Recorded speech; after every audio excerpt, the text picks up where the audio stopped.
사주 이야기만 자꾸 하는 것이 머리 아프고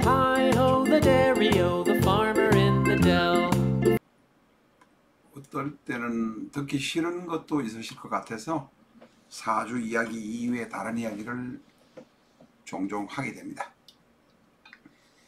저희가 이제 사주는 평온하게 잘 지내기 위해서 내 운명이 어떻게 생겼는가 이런 것을 보는 것입니다만은, 사주 이야기는 일단 오늘을 제껴놓고 2025년경 2030년경까지도 갈 것도 없을 것 같습니다. 2025년경이면 지금부터 올해가 18년 19년이 한 해 남았고 5년이니까 약 6년 정도입니다. 2025년경이면 한반도는 어떻게 되어 있겠습니까? 아마 그때쯤 되면 통일이 되지 않을까 싶은 생각이 듭니다. 여러 가지 상황으로 북한의 김정은은 물러날 것이고, 물러나겠죠. 지금부터 6년 뒤에까지 북한의 주민들이 힘들게 어렵게 살면 곤란하지 않겠습니까? 물러날 것 같습니다. 물러날 것이고, 그 다음에 북한에 다른 정권이 들어와 있을까요? 아니면 남북 통일이 시작될까요? 어쨌든 큰 변화가 있을 것입니다. 뭐 이런 식으로 북한이 더 유지될 수는 없겠죠. 우리나라는 지금 혼란스럽습니다. 문재인 정권이 들어와서, 좌파 정권이 들어와서 대한민국의 이념 같은 거를 팽개치는 듯한 그런 행동들을 마구 합니다. 물론 거기에는 이제 좌파 운동을 하던 여러 사람들이 많이 들어있어서 그렇기도 하고, 요사이는 국가보안법이든 국가를 지키는 관련 법률이 작동을 하지 않는 것 같기도 하고요. 그러면 2025년까지 과연 그럴까 이런 생각도 듭니다. 예를 들면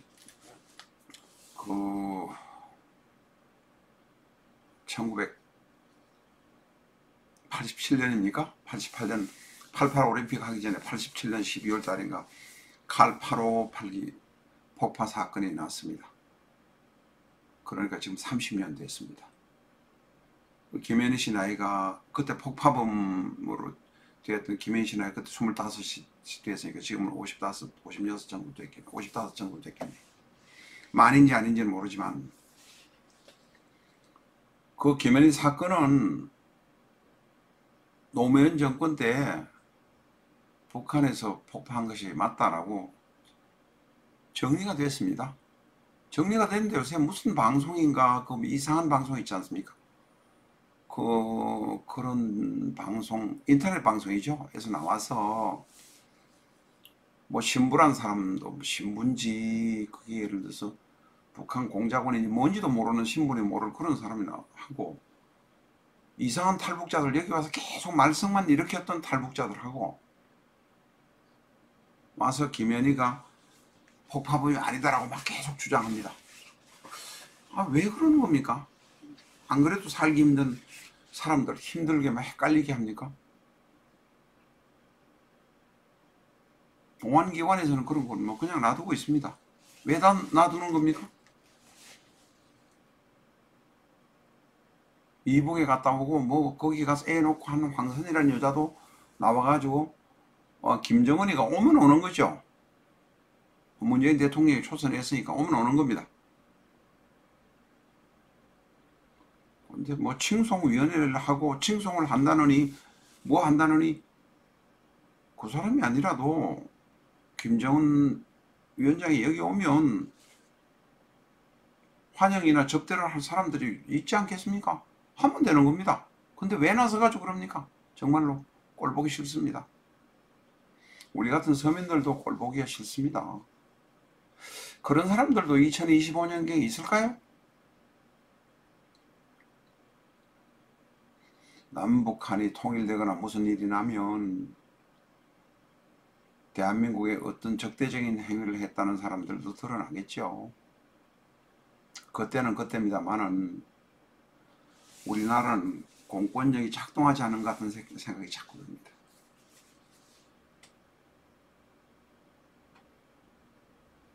뭐 노조라고 하면 요사이 한 열흘 보름 좀 조용합니다. 지 하고 싶은 대로 다 하는 게 노조입니다. 제가 일감이 없으면 땡깡 부려가지고 그냥 완전히 수십 명 수백 명이 가가지고 땡깡 부려서 일감을 뺏어오는 일도 합니다. 마음에 안 들면 노사 담당 뭐 임원인지 상무인지 하는 사람을 가가지고 반 죽도록 두들겨 패버립니다. 그래도 경찰은 움직이지 않습니다. 우리나라 경찰 이게 맞는 겁니까? 검찰 맞는 겁니까? 모르겠습니다. 혼란스럽습니다. 그러나 분명한 것은 2025년경에는 어느 정도 정리가 돼야 되지 않겠느냐. 그때까지는 이런 생각이 듭니다. 우리나라 형법이고 뭐 형사법이 외국보다도 대단히 관대합니다. 뭐 술 먹고 헬렐레 해가지고 예를 들어서 뭐 폭행을 하고 뭐 상해 다쳤다 이런 정도는 뭐 관대해도 괜찮을는지 어떨는지 저는 잘 모르겠습니다. 근데 고의적으로 한 범죄 행위들에 대해서 대단히 관대합니다. 일본 같은 데서는 바로 옆 나라 일본 같은 데서는 5년 이상 때릴 범죄를 우리나라는 2년 정도 때려가지고 집행유예를 내보냅니다.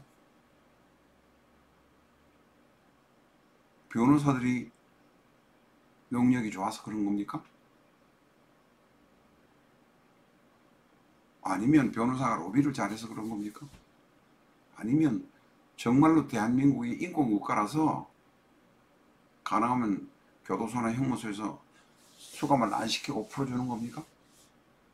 일본이 5년 받을 거 우리 2년밖에 못 받습니다. 살인범 전번에 어디 음주운전 해가지고 술 먹은 사람도 4년 5개월 1심에 4년 5개월 받아서 6개월인가 얼마 받았습니다.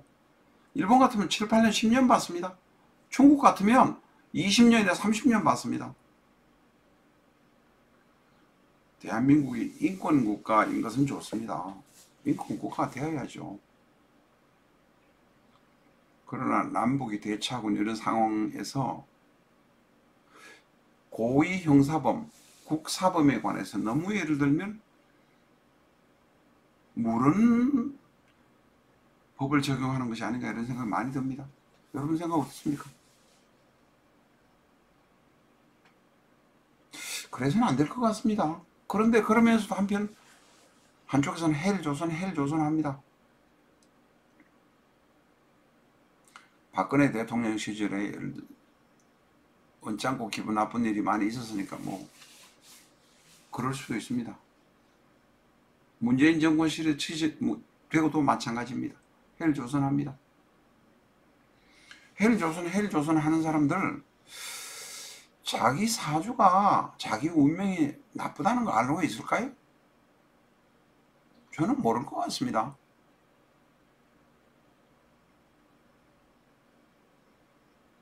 이 사회를 위해서 공헌하고 그러고 난 다음에 주장할 걸 주장해야 된다고 생각합니다. 헬조선만 하면 됩니까? 그러면 해외 나가셔서 사셔야죠. 나가 사시면 됩니다. 그러나 분명히 알아야 되는 것은 자기의 능력이 뭐 대학을 나왔다, 뭘 나왔다, 연수를 갔다 왔다, 부모의 고열을 빨아서 갔다 온 거 아닙니까? 그리고 그 부모들은 5년, 10년이 지나면 생활 능력이나 노후를 지낼 돈이 없어서 쩔쩔맵니다. 터무니없는 욕심을 부려서 그런 거 아닙니까? 그렇다고 일본처럼 완전히 신분제처럼 살자는 것은 아닙니다. 일본은 신분제 국가입니다. 아버지가 빵집에 있으면 그 동네에서 빵집이나 하고 살 일이지 무슨 말이 많냐 이겁니다. 아버지가 국회의원 했으면 아들은 국회의원이 되는 것이 70% 이상입니다. 우리는 신분제가 아닙니다. 얼마든지 신분 상승이 가능하고 출세할 수 있는 나라입니다. 대한민국 헬조선은 아니지 않습니까? 물론 뭐 남북의 문제도 있고 국내의 문제도 있고 복잡다단한 여러 가지 문제가 있어서 그러리라고 생각은 듭니다. 자기 스스로 자기 운명을 한번 관찰해 볼 필요가 있다는 겁니다. 자기 사주를 알아볼 필요가 있다는 겁니다.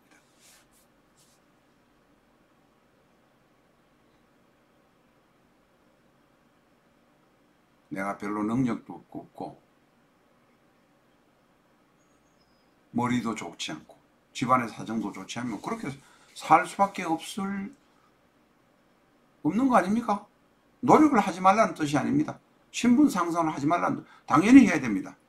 그러나 본인의 처지나 여건이 그렇다고 해서 헬이라고는 용어를 함부로 사용하는 것이 과연 맞나 이런 생각이 들긴 합니다.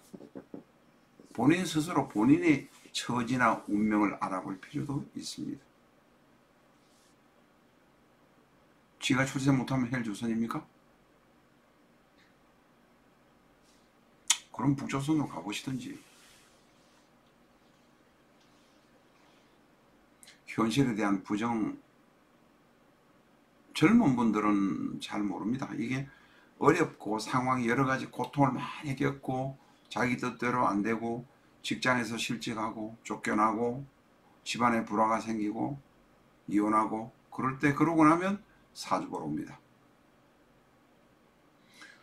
사주 보러 오는 것도 중요하지요. 저희는 뭐 하나 일이니까 좋습니다. 고맙습니다. 그러나 그거보다도 스스로 한번 돌아볼 필요가 있다는 겁니다.